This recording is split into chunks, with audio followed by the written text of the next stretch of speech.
नमस्कार, हमारे चैनल में आपका स्वागत है। मैं हूं रामचंद्र मौर्य। साथियों, भारतीय जनता पार्टी जब विपक्ष में होती है तो वह गोवध पर रोक लगाने की बात करती है। जब विपक्ष में होती है तो वह गायों की मांस की तस्करी, बीफ की तस्करी रोकने की मांग करती है और गाय को राष्ट्रीय पशु घोषित करने की मांग करती है। लेकिन जब सत्ता में होती है तो वह बीफ निर्यात को बढ़ावा देती है। आज भारत दुनिया का सबसे बड़ा देश है जो गोमांस का निर्यात करता है। बीफ कारोबार पहले से के मुकाबले बढ़ गया है। कांग्रेस सरकार के दौरान जितना बीफ का निर्यात होता था उससे कहीं ज़्यादा आज गायों के मांस का निर्यात बाहर के देशों में हो रहा है।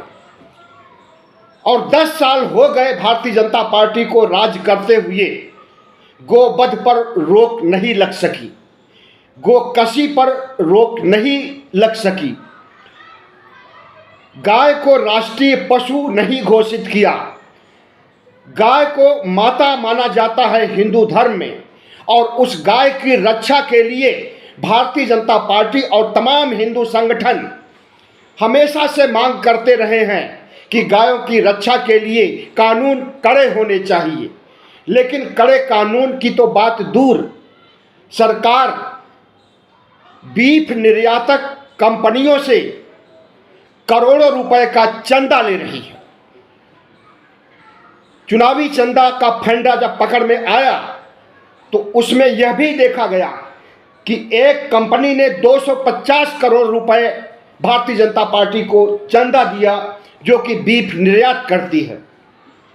तो इन सब गतिविधियों से हमारे धर्माचार्य शंकराचार्य इतना आहत हुए कि वह सड़क पर निकल चुके हैं, पैदल यात्रा कर रहे हैं, भारतीय जनता पार्टी का विरोध कर रहे हैं। अभी मुक्तेश्वरानंद आजकल पदयात्रा कर रहे हैं और गायों गोवध पर रोक लगाने की मांग कर रहे हैं। गाय को राष्ट्रीय पशु घोषित करने की मांग कर रहे हैं। वही मांग जो कभी भारतीय जनता पार्टी करती थी कांग्रेस सरकार से।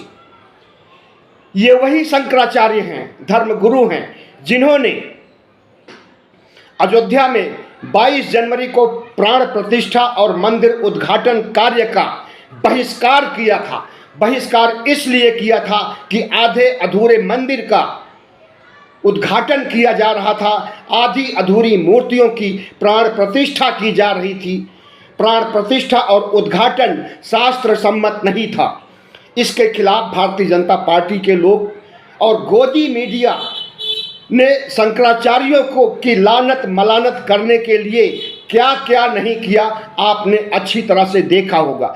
आज वही शंकराचार्य भारतीय जनता पार्टी के खिलाफ चुनाव के दौरान सड़क पर निकले हुए हैं और यह मांग कर रहे हैं कि गाय को गोकशी को रोका जाए, गाय को राष्ट्रीय पशु का दर्जा दिया जाए। आपको बता दें कि अगर गाय को राष्ट्रीय पशु का दर्जा मिल जाएगा तो गोवध पर रोक लग जाएगा। कहीं भी किसी भी राज्य में, उत्तर भारत के राज्यों में गाय को माता माना जाता है, लेकिन नॉर्थ ईस्ट में, साउथ में, यहाँ तक कि बंगाल तक में माता नहीं माना जाता है, बल्कि उन्हें काट करके खाया जाता है। वो चाहे नागालैंड हो, वो चाहे मेघालय हो, वो चाहे मणिपुर हो, नॉर्थ ईस्ट के सभी राज्यों में मुख्य आहार के रूप में गोमांस का इस्तेमाल किया जाता है। इसी तरह से केरल में और दूसरे राज्यों में दक्षिण भारत के गोमांस पर प्रतिबंध नहीं है और वहाँ पर गोमांस का उपयोग किया जाता है दैनिक भोजन में।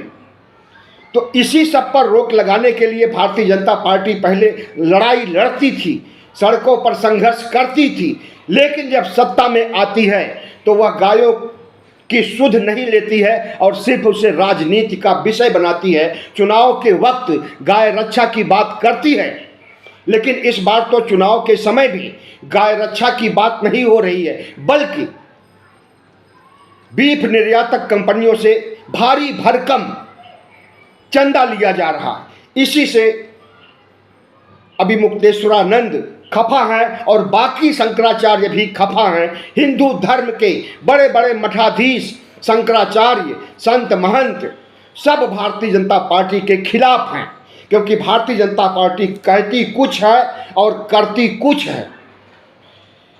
भाजपा ने इसे राजनीति का विषय बनाया था, लेकिन अब यह राजनीति का विषय नहीं रह गया है, बल्कि अब यह भाजपा के लिए जिताऊ मशीनरी के रूप में काम कर रहा है। इनका गोवंश और इनका गायों का संरक्षण, बड़े बड़े भाषण देती है कि गायों की सुरक्षा के लिए हम ये करेंगे, गायों की सुरक्षा के लिए हम वो करेंगे।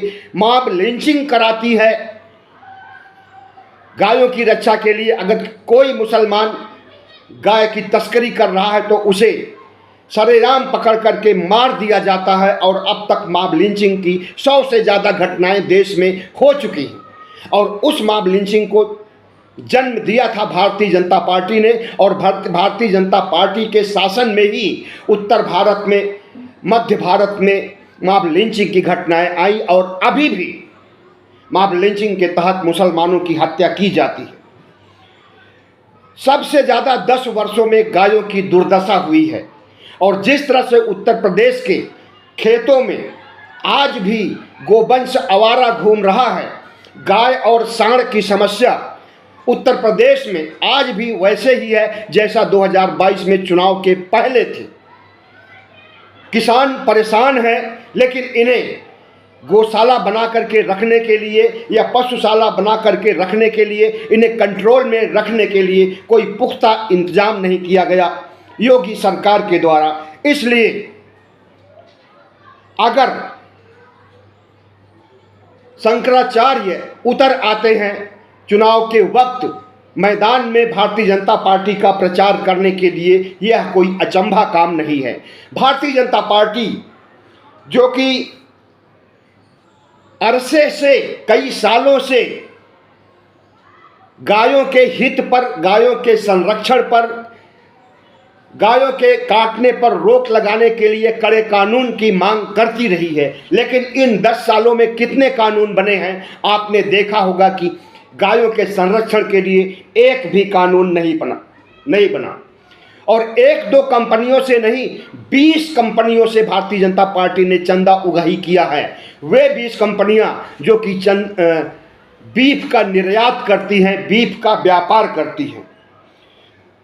भारत, जैसा कि मैंने बताया आपको, कि बीफ का सबसे बड़ा निर्यातक देश बन चुका है और आगे बढ़ता ही जा रहा है। मतलब कि गो काटने का, गाय को काटने का, गोवध करने का जो सिलसिला कांग्रेसी राज में हुआ करता था, उससे कई गुना आगे बढ़ गया है। जबकि गायों का हित साधने वाली, गायों के लिए बड़े बड़े दावे करने वाली भारतीय जनता पार्टी का शासन है।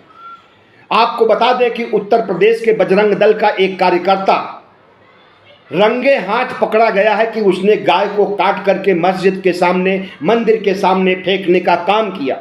यूपी पुलिस ने सबूतों के साथ उसे गिरफ्तार कर लिया है, और उनको छुड़ाने के लिए, उस कार्यकर्ता को छुड़ाने के लिए बजरंग दल के लोग, हिंदू महासभा के लोग, भगवा गैंग के लोग विरोध कर रहे हैं और उन्हें छुड़ाने की पूरी कोशिश कर रहे हैं, और छुड़ा भी लेंगे, क्योंकि उन्हीं लोगों का राजपाट है उत्तर प्रदेश में। योगी आदित्यनाथ भगवा कपड़े पहन करके राज तो चलाते हैं, भगवा कपड़े पहन करके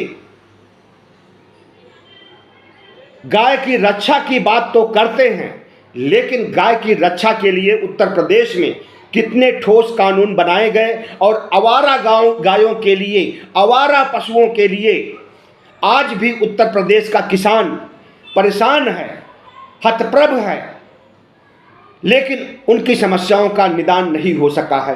तो जब शंकराचार्य जैसी महान विभूतियां भारतीय जनता पार्टी के विरोध में गोवध को लेकर, गोकशी को लेकर, गाय को राष्ट्रीय पशु बनाने की मांग को लेकर के आज सामने आ गई हैं, शंकराचार्य आ गए हैं, उनके अनुयायी आ गए हैं, तो समझ लीजिए कि स्थिति कितना गंभीर है। और इन चुनावों में भारतीय जनता पार्टी को कितना बड़ा नुकसान होने वाला है कि बड़े बड़े संत महात्मा और धर्मगुरु भारतीय जनता पार्टी का विरोध कर रहे हैं। बहुत बहुत धन्यवाद। हमारे चैनल को सब्सक्राइब कीजिएगा, लाइक कीजिएगा और शेयर कीजिएगा।